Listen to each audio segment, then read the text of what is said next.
एक बार की बात है, किसी गांव में शारदा नाम की औरत अपनी दो बेटियों के साथ रहती थी। शारदा का पति रामू टाइल्स लगाने वाला कारीगर था। वो शहर के ठेकेदार के पास काम करता था। इसी तरह एक दिन रामू शहर की एक बड़ी इमारत में टाइल्स का काम कर रहा था। तभी अचानक सीढ़ियां चढ़ते वक्त उसका पैर फिसल जाता है और वो सीधा जमीन पर पड़ी सलाखों के ऊपर जा गिरता है। रामू की मौके पर ही मौत हो जाती है। इस बात से शारदा और उसकी दोनों बेटियों को बहुत दुख होता है। रामू घर चलाने वाला इकलौता था।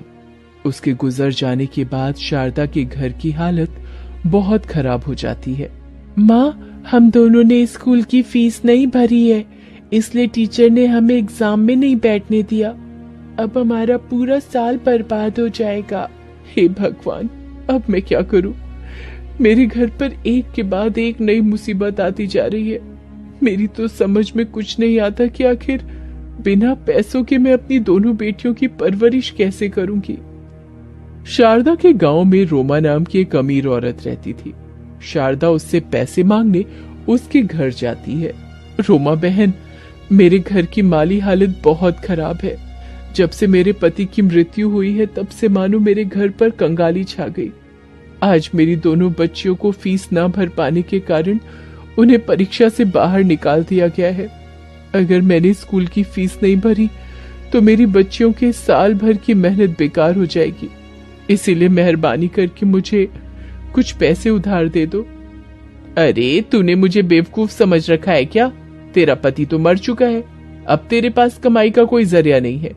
आखिर तू मेरा उधार कैसे चुकाएगी? चल जा यहाँ से और गांव के किसी दूसरे आदमी को बेवकूफ बना। मेरे पास तेरी दाल नहीं गलने वाली। इस तरह रोमा शारदा की बेइज्जती करके उसे अपने घर से भगा देती है। शारदा के कुछ रिश्तेदार दूसरे गांव में रहते थे। शारदा उनके यहाँ भी पैसे मांगने जाती है, लेकिन सारे रिश्तेदार मतलबी और स्वार्थी थे। किसी को भी शारदा की गरीबी पर तरस नहीं आता। किसी ने सच ही कहा है कि बुरे वक्त में ही अपनों की पहचान होती है।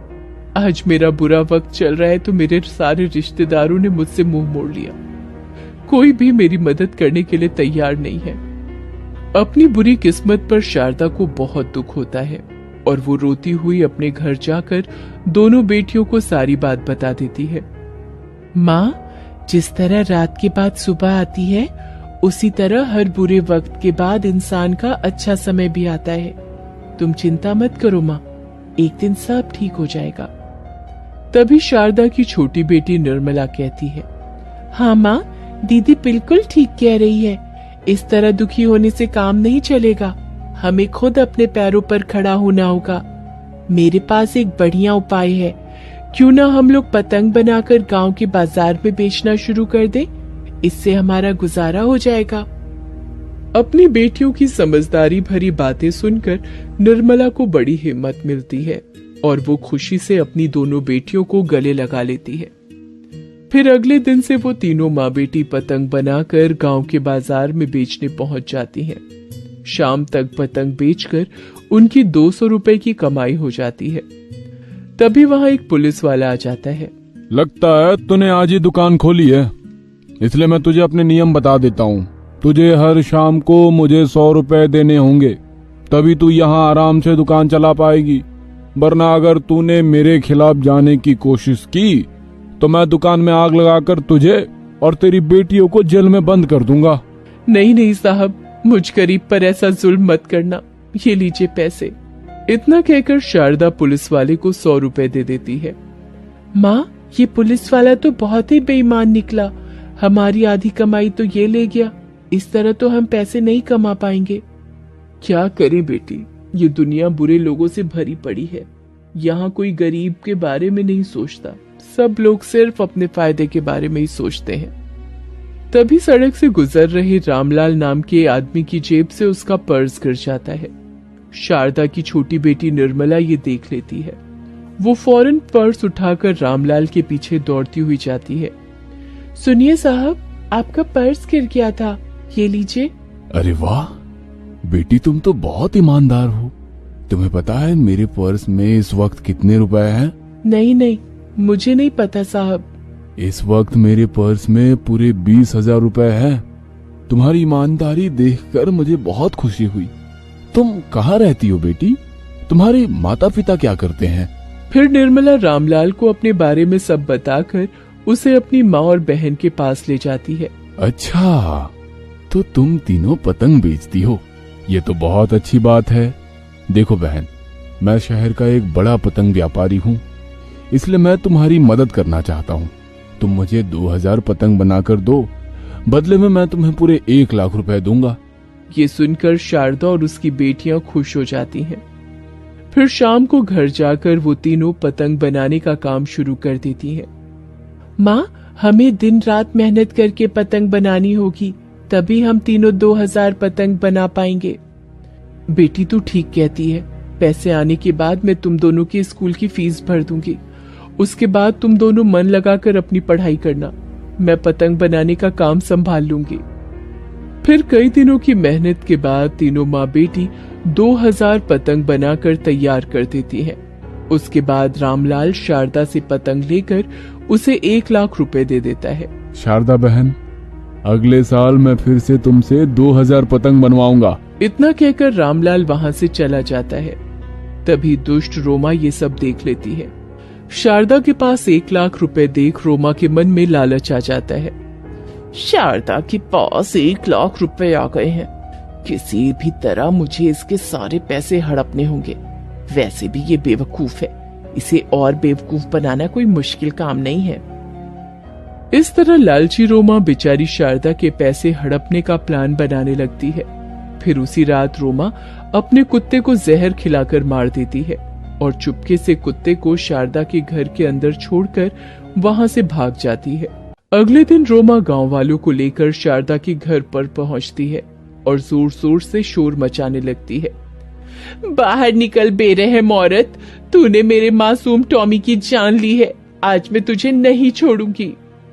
शारदा अपनी बेटियों के साथ दरवाजा खोलकर बाहर निकल आती है। तभी रोमा गांव वालों को लेकर शारदा के घर में दाखिल हो जाती है।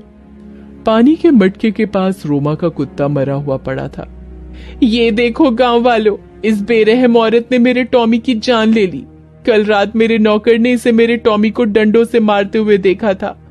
मैं उस कुत्ते को विदेश से पूरे 1 लाख रुपए में खरीद कर लाई थी।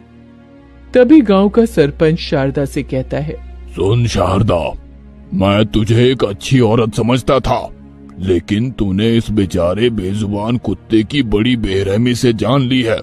अब तुझे इसकी भरपाई करनी होगी। अगर तूने रोमा को 1 लाख रुपए नहीं दिए तो हम सब तुझे और तेरी बेटियों को गांव से बाहर निकाल देंगे। शारदा सरपंच और गांव वालों को समझाने की बहुत कोशिश करती है, लेकिन कोई भी उसकी बात नहीं सुनता। तभी कुछ गांव वाले शारदा के घर में तोड़फोड़ करने लगते हैं। ये देख शारदा घबराकर रोमा को 1 लाख रुपए दे देती है। रोमा 1 लाख रुपए पाकर बहुत खुश होती है। तभी भीड़ में खड़ी नीलम नाम की जादूगरनी ये सब देख लेती है। मुझे इन गांव वालों पर बहुत गुस्सा आ रहा है। इन सभी ने धोखेबाज रोमा की बातों पर यकीन करके बेचारी शारदा के साथ अन्याय किया है। लगता है मुझे ही कुछ करना पड़ेगा। उसके बाद शारदा अपने थैले से जादुई शरबत की बोतल निकालकर रोमा के मरे हुए कुत्ते के पास पहुंच जाती है। उसके बाद वो बोतल का शरबत कुत्ते के मुंह में डाल देती है। अगले ही पल वो कुत्ता जिंदा हो जाता है और देखते ही देखते उसका शरीर किसी हाथी की तरह विशाल रूप धारण कर लेता है। ये देख वहां मौजूद सभी लोगों की आंखें फटी की फटी रह जाती हैं।